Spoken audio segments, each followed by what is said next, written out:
As we all know, since the beginning of this pandemic, it has affected our lives in so many ways. Many people are not able to travel, to work, or to carry out their activities. Thousands have died due to the virus. Governments and healthcare systems are grappling to curb the spread of the virus and to mitigate its impact. And the trajectory for further widespread disruption and suffering is still unknown. So while China, Europe, and the US have seen some of the first waves of the pandemic, it is also spreading to countries with ongoing conflicts and weaker care systems. In addition to the direct health and economic consequences, the important work of local peace building may be impacted, with consequences for how ongoing conflicts may escalate or can be positively managed during the immediate crisis and over the long term. Now, today, before we get into the conversation, I also want to acknowledge that many of us who are joining today are already affected in one way or the other by the pandemic. And we just want to send our words of comfort to you if you have lost a loved one, or if you're related to someone who is in pain at this moment. We want you to know that we stand in solidarity with you. Now, to get started with our conversation, I would like to invite our esteemed panelists to introduce themselves very briefly and to also tell us how has the pandemic affected them as individuals in this very moment. Maybe we can start with Michelle. Do you want to maybe start us off with saying how this has been affecting you in your own context? So hi everyone, thank you for this opportunity, Christian. My name is Michelle. I'm a local peace builder in Suriname, and I'm a coordination consultant with the United Nations of Suriname. So definitely it has affected me because when the rest of the world is actually going home, it is actually what we do. We stay in moments of crisis. We stay to support people on a local level and on an international level, and on a country level as well. So when the pandemic started, actually, it was just my first week. When it was getting really serious, we were starting to take action. It was my first week in the position of coordination consultant at the United Nations. And drastically, things have been changing in the way we communicate at work. We have to have certain protocols in place of social distancing. But aside from that, in my own community, stores are closing up because the supermarkets are trying to protect themselves as well. So it has been difficult to enter supermarkets, which creates this big crowd in front of supermarkets, which actually can have a bigger spread of the coronavirus if a lot of people are standing together. So people have started flooding supermarkets just to have to at home, thinking irrationally. So that has definitely affected me just as a young person, being part of society. Thank you very much, Michelle, for sharing that. And I'm sure this is relatable to so many of our online viewers, where due to the pandemic, there's been a lot of buying, and many people are really rushing to supermarkets. And also we've seen increase in prices of basic commodities. But I'd like to also give the floor to Hadj, who is calling and joining us from Mali. If you can maybe tell us a little bit about your work and how the pandemic has affected you personally. Yeah, hello everybody.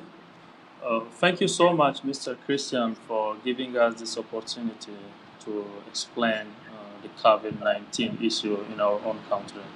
My name is Hadj Djitteye. I am the founder and CEO of Timbuktu Center for Peace, a grassroots youth movement focused on empowering the next generation of peacemakers in the West African regions of the Sahel.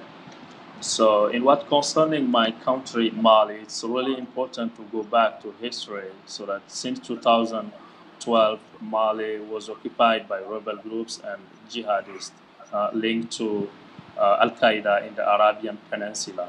So with the COVID-19, the country at the beginning was not affected, but actually the spread is so huge because we are in 3 days, we have 18 cases of coronavirus. I personally work as peace builder in the ongoing conflict zone in the region of Timbuktu, but actually I'm in the capital city of Bamako where there is a curfew. So the relation between peace building and the pandemic is very huge here in Mali. As you know, there is international organization like United Nations and also consular mission working on peace building effort. But since the beginning of COVID-19 here in Mali, everything stopped. The entire country is at curfew, and in the capital city of Bamako, most of the NGOs workers are work. So as peace builder, it's really affect me because most of my partners are international organization workers, so they can't travel to Mali, and even though those who live in Mali can't work with me actually because everybody is under curfew and respect the government measures. Thank you very much, Hadj Djitteye, for sharing that. Indeed, it's affected a lot of partnership to continue being operationalized in this very difficult time. I just would like to remind our online viewers that you can also contribute to the discussions in the chat section. Please tell us who you are and where you're calling us, joining us from, and how this virus has affected you personally. But I would like to go now to my friend Gatwal, who is joining us from the Republic of South Sudan. Gatwal has unfortunately just lost his connection, but as soon as he comes back, we'll be able to hear from him. Now, I've heard you, Michelle and Hadj, talk of how this pandemic is affecting you personally, but we'd like to talk now to you if you can. Gatwal has come on, so we'll try to see if he can hear us. Gatwal, can you hear us? Yeah, I can hear you quite well. All right. Thank you very much, Gatwal. Would you maybe also share a little bit about what you do, your work, and tell us how the pandemic has affected you personally so far? Well, my name is Gatwal Augustine. I am a South Sudanese living in Uganda as a refugee, and I work with Young Adult Empowerment Initiative, a youth-led NGO that works with refugees, youth, and women in Uganda. So that's what I do, basically. How the pandemic has affected me personally and my work. It has affected me in three levels. One, at the national level, because I was engaging in international advocacy, including UN, and we had scheduled a performance to take place in the first falls of the year, and all this has been cancelled out. So that's one point. The second one has been our peace building program in the refugee settlement. So we are hoping to conduct a lot of workshops, programs, and our activity. And with the pandemics, all these things shut down right now. The banning of public gatherings more than 10 people. So it also helps, our program area. And the third way it has affected me has been the confinement. So in Uganda right now, they shut down all the public transport. And literally, I was caught up somewhere. It's not in Kampala or where my family lives. So I'm in confinement. So I can't go anywhere for the next 14 days by myself. And I think this is not only me alone. So many people who are doing peace building in Uganda, also in South Sudan, are also facing the same issue. But hopefully, we don't know what comes next. Well, thank you very much, Gatwal, as well, for sharing how this pandemic has affected your work and also how it's affected your peace building work. Now we're going to move to exactly that very point, and I'd like to acknowledge some of our already participating online viewers. Thank you very much, Kimberly. Thank you very much, Reese, as well, for joining the conversation. Now, Kimberly has a very small question that is being directed now to Michelle. We'll get back to you very soon. But Michelle, Kimberly is asking, how has the United Nations been supporting the people in Suriname? Because you've mentioned that the UN, to some degree, is involved in trying to support in this pandemic. So maybe you can answer very quickly to that, and then if you can expand now a little bit more about how this pandemic has affected your peace building work. Okay, thanks for the question. The United Nations provides assistance through the government, so we're supporting the people in the country through the government, especially through one of our main and most important agencies at the moment, which is the Pan American Health Organization, which is the representative of the World Health Organization in Suriname. We're providing with technical assistance, but also in terms of unmet needs we have at the moment. And the government may request assistance in terms of communications, although they're doing a great job when it comes to the communications part. But as a coordination consultant, I am included in that part specifically, which means we're doing a lot of raising awareness, especially through social media. We just started a Safe Hands Challenge to make people more aware. So it's technical assistance to the government, but also helping in terms of communications.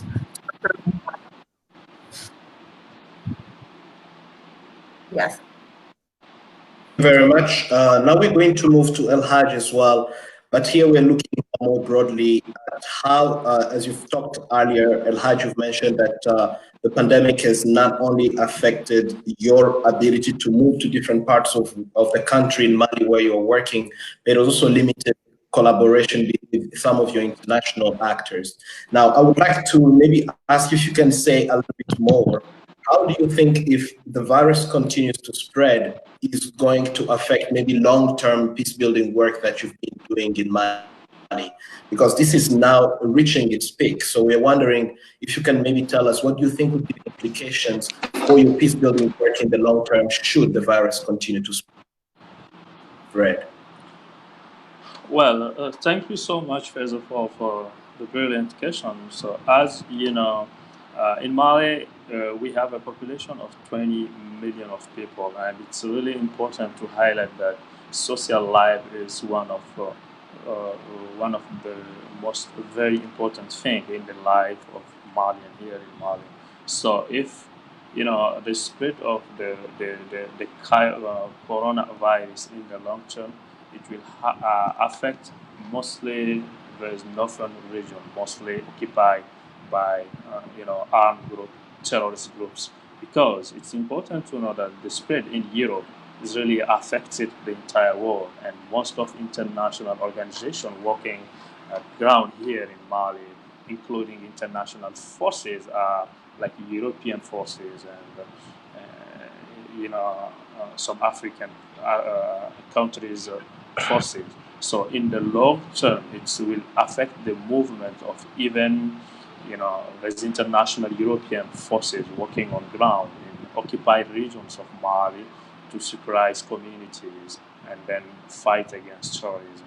So in the long term, the pandemic can be like a catalyst for terrorist organization to expand their network in this occupied region and then to be ready to prepare attacks, because actually, as you know, from different parts of the country, there is no movement, no patrols.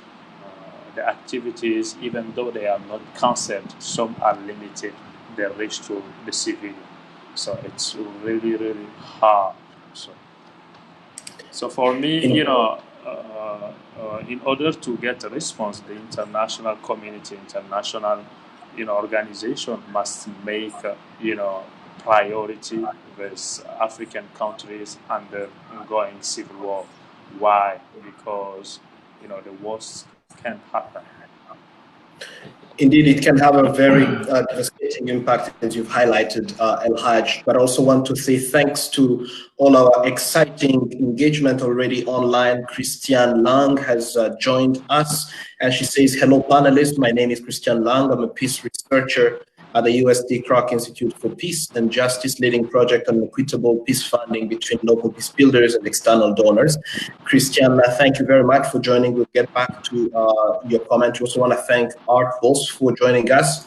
Art says he's based in the Netherlands and member of the WWW Master Peace Organization, which operates in 40 countries, and that you're working with Cell based on the US and want to develop trusted content on Corona and disseminate this via cell phones. Maybe we can mobilize as many change makers who can share their stories as well. Thank you very much, Art, for sharing that brilliant initiative you're working on. And this will be very important for all of us to join efforts in supporting local peace builders, and would like to learn more about that. Thank you as well, Sundra. My name is Sundra Lambert Baj, and I work with DCA on conflict prevention and peace building.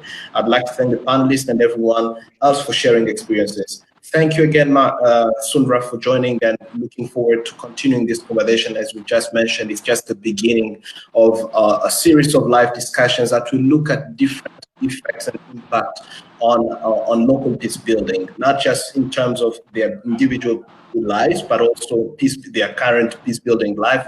But I would like to move now to our friend Gatwal. You've talked about how this pandemic has affected your work at three different levels. Maybe as well, if you could tell us, should the pandemic continue in your context in Uganda, working with refugees, South Sudanese refugees, what is this going to be the implications on your long-term peace building work, and what do you think, how do you think that's going to affect you? Well, thank you so much for asking that important questions. I think the most important thing right now is how to adapt events that that being rolled out by the pandemic. The change of the role from peace building to be a public health agent that can prevent the spread of the pandemic in the refugee camp. However, I must say that the government of Uganda is doing everything possible. We are sure that it is contained, it does not go to these settlements, because once it reaches these settlements, it will be really very hard, for it to be controlled. We're talking about settlements which are congested, has a lot of people with little sanitation, with a really very poor sanitation and equipment, control the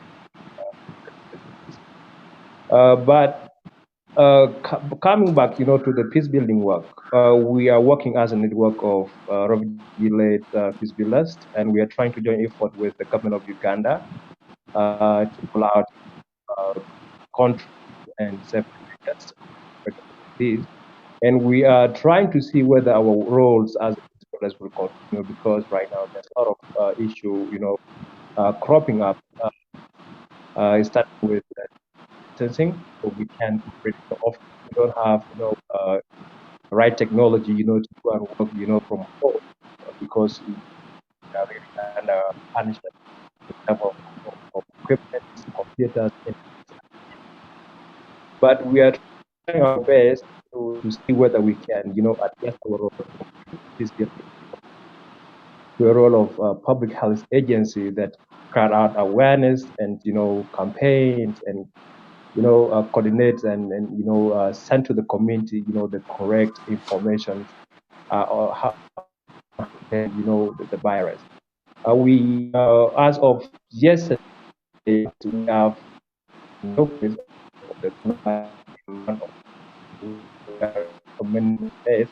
and this sent a lot of worries to most of us who are working there.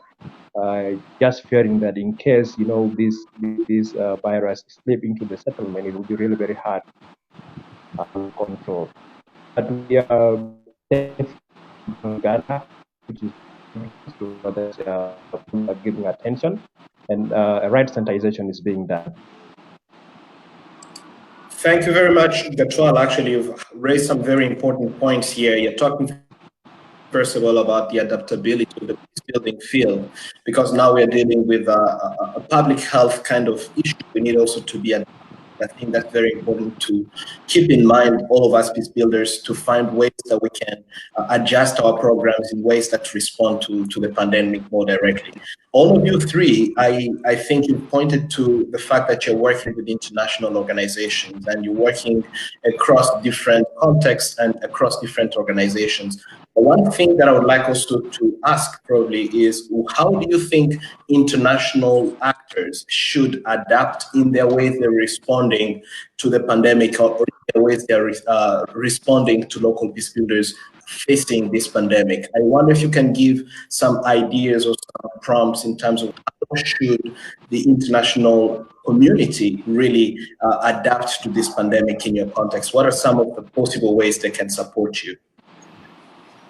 So if I can share my thoughts, I think one of the most important things is like this platform example. I think it's important for us to share what's going on in each country, to get a broad view of what's really going on the ground, and to share ideas and ways on how we're tackling this issue, because it's, especially for me, I'm Generation Z and I've never encountered something like this before. So it's very new, and never have I witnessed a pandemic before.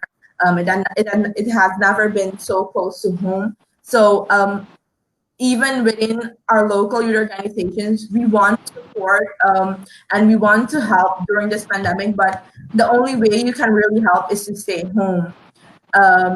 So I think it's important that we share knowledge and experience on platforms like these, because through internet, through the connection, we can definitely communicate and see what other peace builders are doing on the ground, and maybe get an idea or a thought of what we can do ourselves in our own country.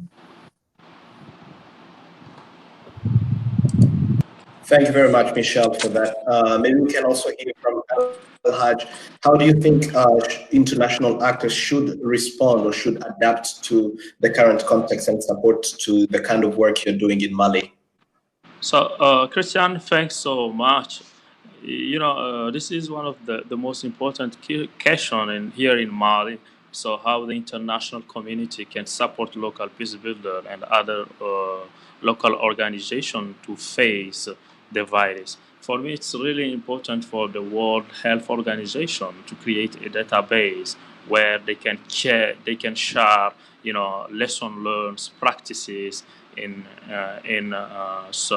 North Korea and China, and then share with local organization, international organization based in Mali, how they can better, organize outreach programs against the virus. Because it's really important to understand that we live in an ongoing conflict zone, but actually with the pandemic, we entered in the theory of change in peace building. What theory of change means? We must adapt our peace building effort in order to fight against the virus, because it's important to let everybody know that no country, no organization alone can fight this virus. We must all put our knowledge together, coordinate our actions in order to get a new model to face the virus.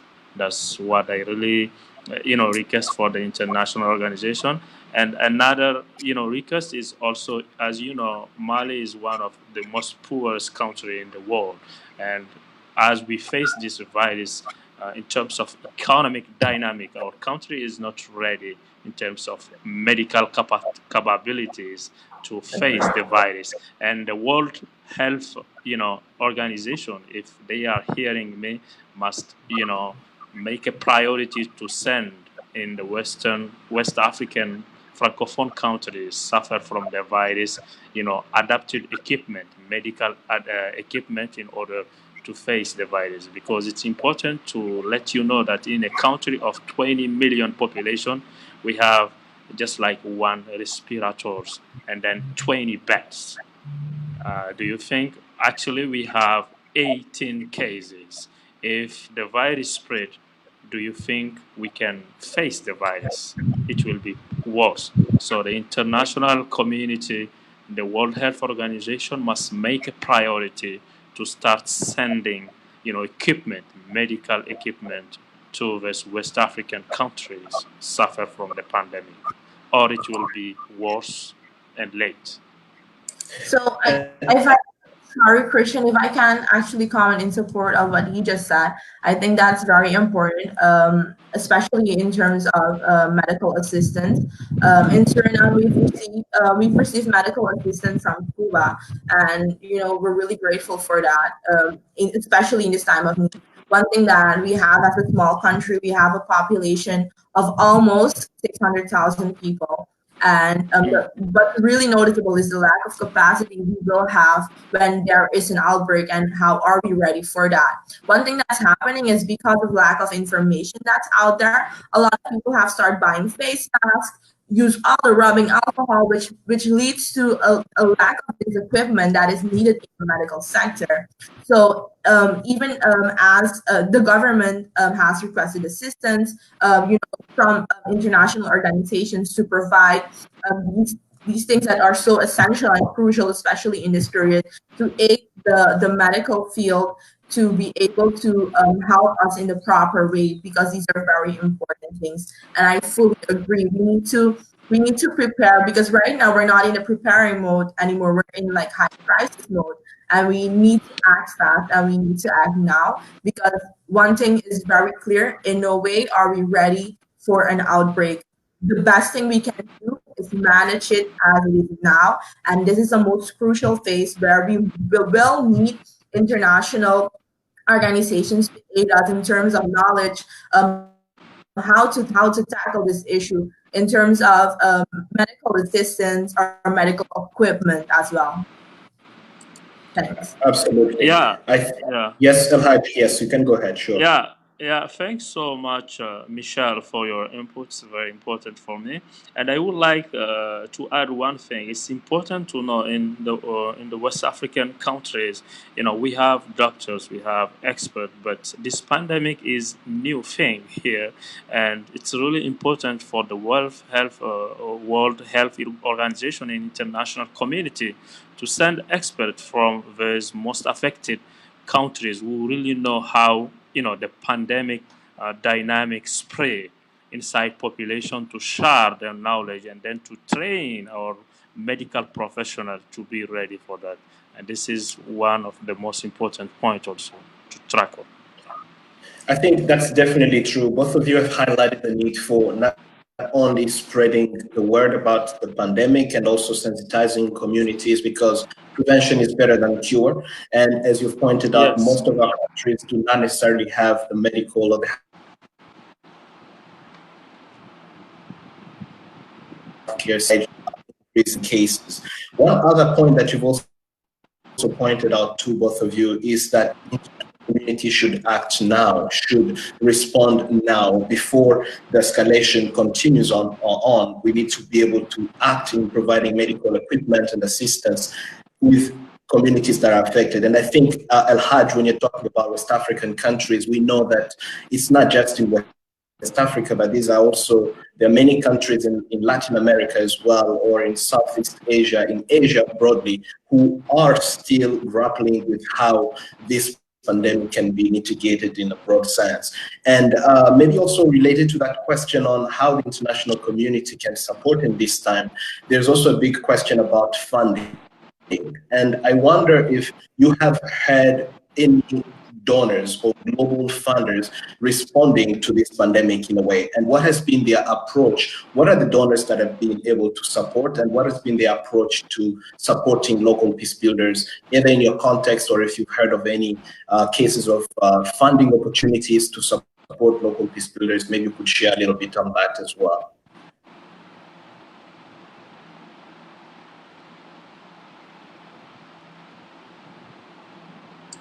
Maybe. Okay. Yeah, I had to unmute.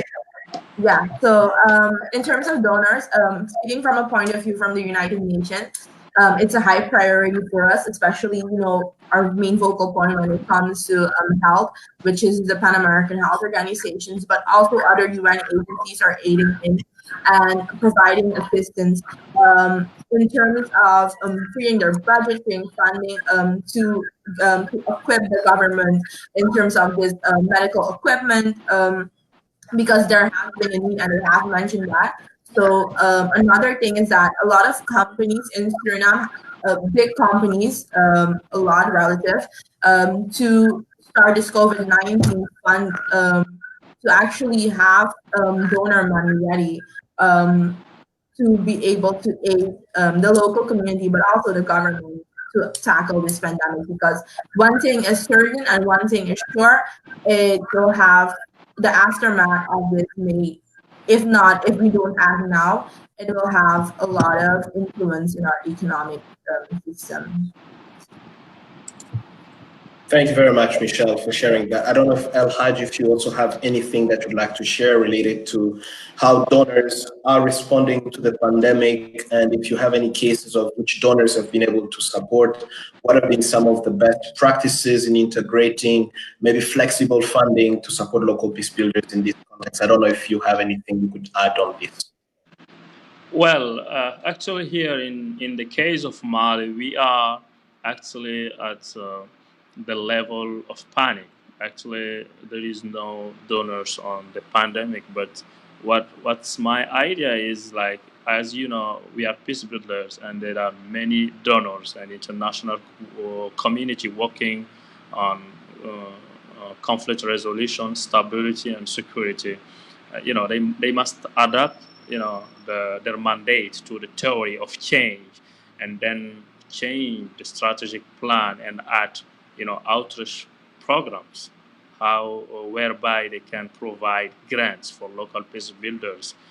Instead of working on peace building, they can start working on outreach programs on how they can prevent their grassroots communities against the virus, and how they can also, equip the health services, not only in capital cities, because it's really important to know, the economic dynamic of this virus in Mali, because actually in northern regions, in Timbuktu and Gao, mostly border from Algeria and Mauritania, as the foodstuffs become really, really expensive for a population live in a conflict zone, as you know. So the international community can also support those communities and how things can be better for them.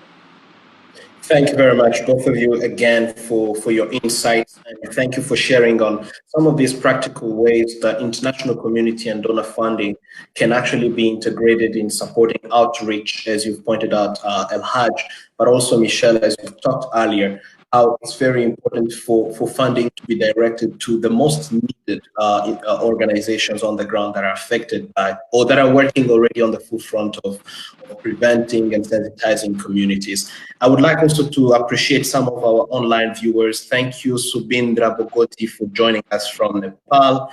You are leading an initiative called Peacebuilding Nepal, and we are going to definitely keep in touch with you as well. Thank you, Gatwal Zimbabwe, for joining us. You tell us that your name is Tendisai Chegwindere, and you're calling from Zimbabwe. We are responding in various ways with and through our fellowship program and wider networks such as Citizens Manifesto. Thank you very much, Tendisai, for sharing that. Now I want to come to one of the questions that was asked by Michelle. Michelle says she is a peace builder currently based in the Netherlands, and she points to the fact that the UN Secretary General has called recently for a general ceasefire in light of the pandemic. Now, the question that she asked to us panelists is, how do you assess the opportunity for this temporary end to fighting in your local or national context? And probably here again, maybe Hadj might be the most appropriate to answer this question. Do you feel like there's going to be an impact in terms of stopping the conflict, this temporary ceasefire that the General Secretary has called for, or how do you feel like it's going to be applied in your context? Well, first of all, in the context of the Western nation of Mali, it's really important that we have in the conflict multiple, actors. There are first of all the arms groups who are against the current government, and at second hand we have VOs, violent extreme organization. I think for ceasefire, it's really important to let the world know that it's important to have ceasefire with the armed groups operating in northern regions. But when it's come to terrorist, violent extreme organization, we can have ceasefire because they have another mandate, and that mandate is to restore Sharia law. So I think at political level, with discussion with armed groups operating in northern region already engaged in a peace process, we can have a ceasefire. But when it's come to the second hand, as you know, it's not only Mali. The entire Sahel region is affected by violent extreme organization. Thank you very much indeed, and Hadj, for sharing on that. And it's very complex, as you just pointed out, that one thing is to have a ceasefire, and yet another thing is to implement it in a context that is permeated by conflicts and different extremist groups. But I think we hope that there's going to be more voice at the international level, but also more collaboration within our country context in terms of just trying to support our communities affected by the pandemic. Now we are coming almost to the very closing of our live conversation. I would like just to remind all our online viewers that this is an initiative that is going to continue. We want to really stay in touch. We want to build bridges between us. Please stay connected, share insights from your own context, how we can be able to support each other in this particular crisis time, as we know it's affecting everybody. So there's no one who can say that they are not affected in one or the other. But as we wrap up today, I would like maybe to return to esteemed panelists to maybe give some final thoughts on very specific and maybe concrete advice that you think we can jointly give to those supporting local peace builders around the world. If it is funders and international organizations, you've already mentioned some of the tips, but if you can maybe bring it in 3 concrete actions or 3 concrete advice that you think international actors and donor organizations tuning to these conversations may want to listen to, please. This is the moment I'd like to maybe start with Michelle this time. Okay, thank you, Christian. To the general public, I would just like to say, stay home. That's the most important thing we can do right now as individuals. In this case, we're not only responsible for ourselves, but for everyone around us. To peace builders around the world, I would like to say, please stay strong and please connect with each other, because now we need each other more than ever, especially in the grassroots community, and do not be discouraged because of this pandemic. To international organizations or international, I would like to say to reach out to these local organizations, because they are the ones in the community, in the most fragile communities, the most marginalized communities, working on the ground, and do not work past them. They are important actors, and they must be seen as partners in the fight against this pandemic. It's one where we need each other the most and where we need to work together the most. Yes, thank you. Thank you very much, Michelle, for sharing those very, very concrete pieces of advice and tips. Again, here, I think it's very important to remind all our online viewers that we recommend to keep social distancing, to stay at home, to wash your hands, and to stay.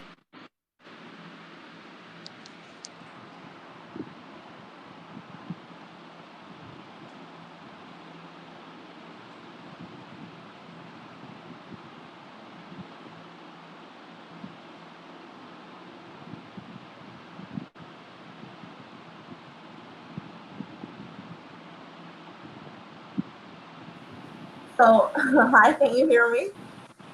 Yeah, I can hear you. I think Christian is having a bad internet moment, but I think it would be a great intervention if you could maybe share your last points on advice to the international community as well to just the general public.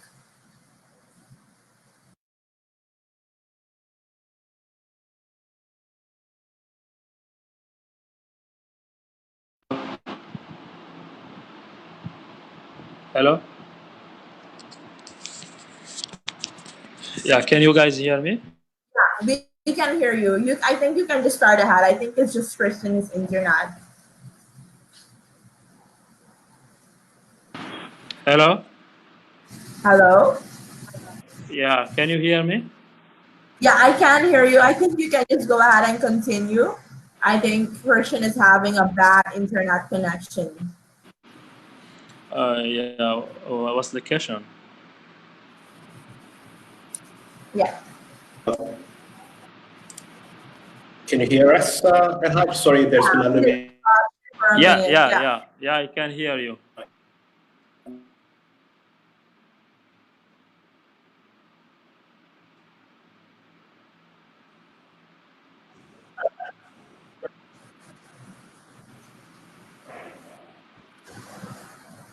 Can you maybe repeat one more time? I think I've lost most of what has been discussed there. Sorry for the internet troubleshooting. I don't know if Hadj, you could maybe repeat your final statements on what international actors and donors can do to support local peace builders in this time.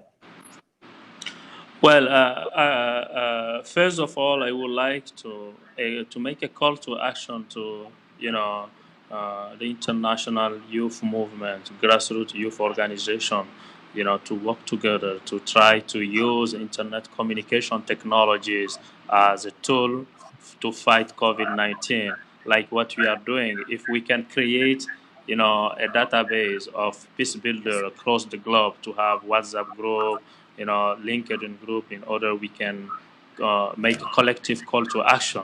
So at national level, as you know, West African countries, we face to corruption, bribery. So I urge, our leaders in the African continent to take this pandemic serious and to use the resources, to use the funding in the best way they can save grassroots communities, because it's not only at policy level, it's also at grassroots level. For the international community, it's important for us, intellectuals of the world, to understand that no country can fight this pandemic alone. United, we will be stronger. So the leaders of the country must be united and then use their lessons, their practices, and then their mistakes in order to fight the pandemic. So I will finish by cultural diversity. I will use the Italian, hashtag Io resto casa. I think even in America, in Latin America, is the same. So for the entire world, Io resto casa. Please stay home and save the world. Thank you very much indeed. That's a very beautiful and very touching way of actually closing this very first call. Thank you, Michelle. Thank you, Hadj, for joining us. We're sorry we're not able to continue with our brother Gatwal, who lost internet connection. But again, this is part of the challenge that we'll have to navigate as we try to engage across boundaries and across the virtual world. Thank you as well to all our online viewers who have been able to join this discussion today. Please remember you can still continue to contribute to the conversation even after the call by putting your insights in the chat section. And I just want to again thank Peace Direct, thank Humanity United, thank Conducive Space for Peace, who have together, Peacemaker 360, come to start these online consultations in a way of trying to stay connected to local peace builders. And I look forward to our next conversation in just about a week. Thank you very much again, and talk to you soon. Bye-bye. Bye, everyone. Bye. Thank you so much, Michelle. Christian. All right. Yeah, Thank you. All right. Bye-bye. Yeah.